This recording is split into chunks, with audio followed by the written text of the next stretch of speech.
opozitës. Faleminderit. Asgjë tjetër duan të marrin dhe të vetmin institucion që e kanë patur me një ujdi me opozitën, para 5 vitësh apo kur kanë patur. Duan ta marrin, le ta marrin, ne s'kemi asnjë.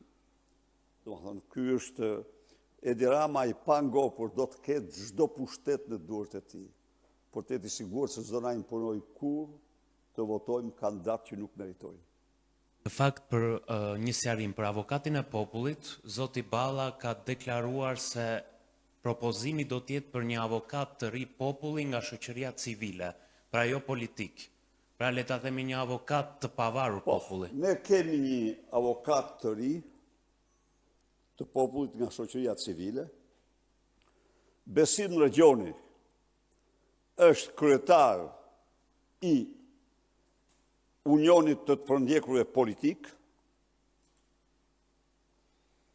Kandidatura e tij, në rast se rikthehej tek seancat e parlamentit të shkuar, erdhi në votim në parlament.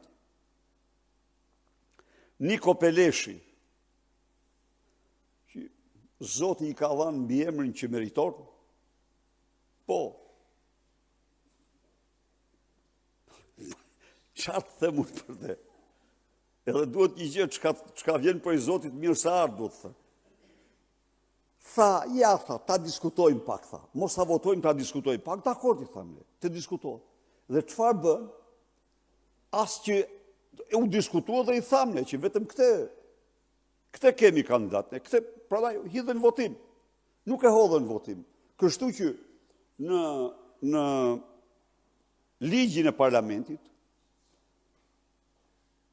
Zotin Rëgjoni duhet të hidhet në votim në seancë parlamentare. E pranojnë se pranojnë, atë unë nuk mund të them, por në votim duhet të hidhet në votim. Donë të marrin dhe atë avokatin të marrin, s'kemi kundërshtim. Por rregulli ka qenë gjithnjë që është propozimi i opozitës. Dhe opozita ka disa. Ka propozuar atë shoqëri civile, ajo është kryetari një shoqate, apo jo. Një njeri me një eksperiencë, një njeri që ka në çështjet e drejtave të njeriut, e ka në gen, e ka në gjak.